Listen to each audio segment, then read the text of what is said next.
안녕하세요. 여러 간들에 대해 간드러지게 알려드리는 간들입니다. 선생님 간들간들이에요. 간질간질 아닌가요?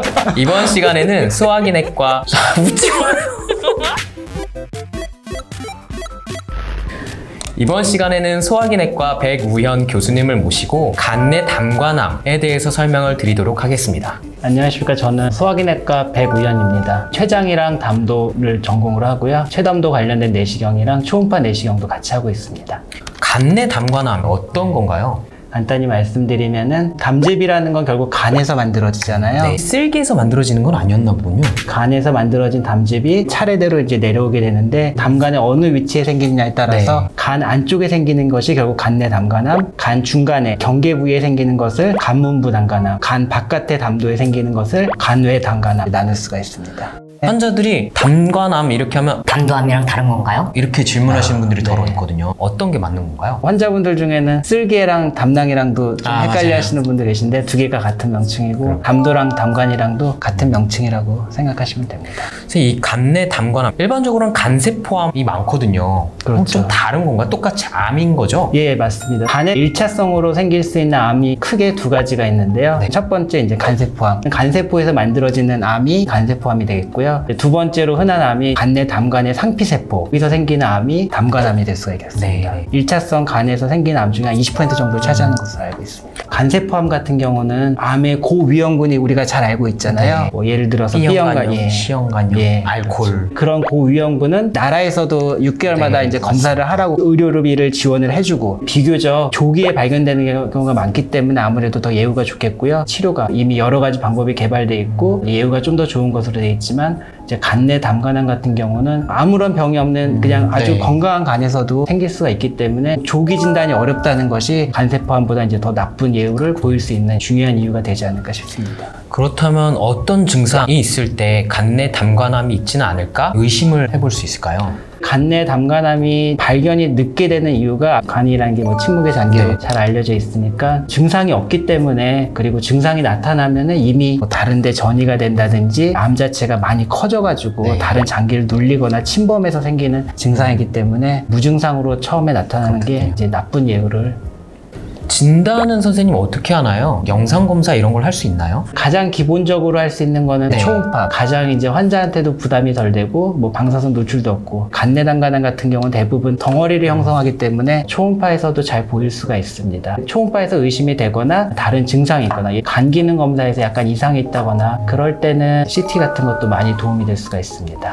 조직 검사도 상당히 많이 하던데 언제 하는 건가요? 영상은 얻는 거는 결국 그림자만 얻는 거잖아요. 정말 이게 암이 맞는지 아닌지 조직을 채취해서 확인하는 것이 중요한데 제일 중요한 거는 이 간내 담관암이 수술이 가능한지 완전히 암을 통째로 드러내서 떼어낼 수 있는 절제가 가능하다고 하면은 조직 검사를 저희가 권하진 않습니다. 사실 조직 검사 자체도 조직을 얻으려면은 피부 바깥에서 찔러가지고 시술 자체만으로 합병증이 있을 수는 있고 암세포가 찌르는 트랙을 따라서 자라 나올 수가 있기 때문에 특징적으로 간내 담관암이 영상학적으로 확진이 가능하다. 그러면 바로 그냥 저희가 수술을 보내고 조직검사 필요 없이 그냥 외과 선생님께서 잘 해주시기 때문에 그리고 정말 애매하거나 영상학적으로 다른 암이랑 감별을 해야 된다. 다른데 전이가 있어가지고 수술을 하기가 어려운 경우에는 어쩔 수 없이 조직검사를 해야 되고요. 다른 곳으로 전이를 잘 일으키는 거를 하기 위해서 추가적인 검사도 또 하나요? 간내 담관암 같은 경우는 특징적으로 제일 많이 이제 전이되는 게 다른 장기보다도 간에서 간으로 전이되는 경우가 많기 때문에 MRI를 찍으면은 아주 작은 병변들도 감별하는 데 더 도움이 돼서 MRI까지는 확인을 하고요. 전신적으로 볼 때는 이제 PET, 아주 센시티브하진 않지만 담도암 쪽에서는 그래도 도움이 되는 것으로 알려져 있습니다. 임파절 전이도 종종 일으킨다고 알려져 있는데 간내 담관암에서의 임푸절 전이는 어떻게 알 수 있는 건가요? CT를 찍으면 사실 대부분은 알 수 있고요. 펫에서도 그리고 림프절 전이 같은 것도 같이 확인을 할 수가 있습니다. 이렇게 진단이 됐으면 치료를 해야 될 텐데 어떤 치료가 가장 좋은가요? 유일한 완치 방법은 사실 수술밖에 없습니다. 수술이 가능한지를 확인하는 것이 제일 중요하고 가능한다면은 수술하는 것이 가장 첫 번째고 또 안타깝게도 다 수술을 못하는 경우도 있지 않습니까? 그렇죠. 그런 경우에는 그러면 어떤 치료를 하게 되나요? 간내 담관암도 조기에 발견할 수 있는 경우가 많지가 않기 때문에 실제로 수술할 수 있는 경우는 절반이 안 되는 걸로 알고 있습니다. 수술을 못 하시는 분들은 항암 치료 쪽으로 해야 되고, 항암 치료를 해서 효과가 있어서 수술이 가능해지는 경우도 그런 있죠? 경우도 종종 있기 네. 때문에 수술이 처음에 어렵더라도 너무 실망하지 마시고 항암 치료 쪽으로 한번 해보시는 게 좋지 않을까 싶습니다. 선생님 또 반대로요. 수술을 잘 받고 나서 추가적으로 항암 치료를 하는 게 좋은가요? 아니면 그냥 수술로 충분한 건가요?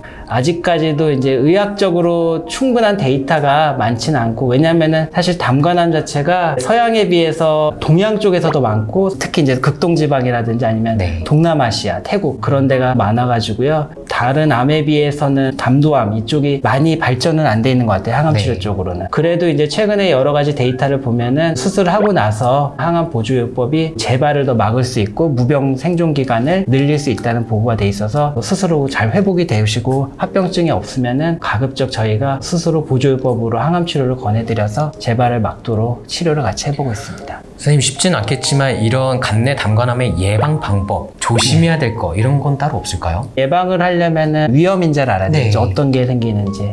간세포암은 잘 알려져 네. 있잖아요. 간내 담관암도 거의 비슷합니다. 담도에 염증을 일으킬 수 있는 질환들이 담관암의 위험 인자가 될 수 있겠고, B형이나 C형 네. 간염, 간경변도 물론 영향은 있고요. 비알코올성 지방 네. 간염이라든지 염증성 질환, 아주 드문 질환이긴 하지만은 담도에 이제 만성적으로 염증이 생기는 원발성 경화성 당간염, 그런 이제 질환에서도 간내 담관암이 많이 생길 수가 있기 때문에 고위험군에서는 이제 정기적으로 감시를 해가지고 암이 발생하는지 확인하는 것이 중요한 그런 예방법으로는 좋겠습니다. 40대, 50대 정도 이상 되시는 분 중에는 간간이 이제 간 디스토마라고 많이, 간흡충? 그런 기생충 때문에도 담도암이 생기는 경우가 있고, 실제로 담도암의 한 10% 정도는 간흡충증이랑 연관이 돼 있어가지고 네. 생기기 때문에 그런 간흡충에 안 걸리게 하기 위해서는 그 민물고기를 안 먹는 게 이제 드시더라도 아주 익혀서 구충제를 또 중간중간 이렇게 복용하는 것도 방법인가요? 그렇죠. 근데 구충약을 먹더라도 결국 그 염증은 완전히 없어지는 것이 아니기 때문에 네. 만성적으로 남는 거라서 간 흡충증에 한번 걸리면은 위험도가 있기 때문에 가급적은 안 드시는 게 가장 중요한 예방법 중에 하나라고 말씀드릴 수 있겠습니다. 증상이 따로 나타나진 않기 때문에 항상 의심을 하고 필요하다면 중간중간 검사들을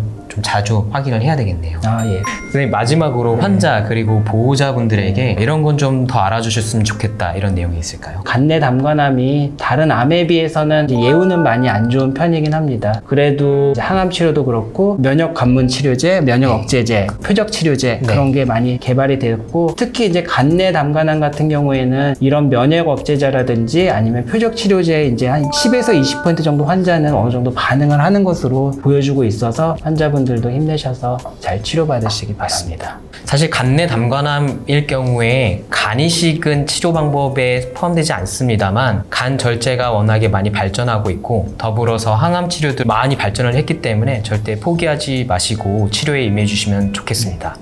선생님 마지막으로 하셔야 되는 게 하나 있는데요. 왼쪽부터 또 있나요? 좋아요, 구독 꾹꾹 눌러주세요. 감사합니다.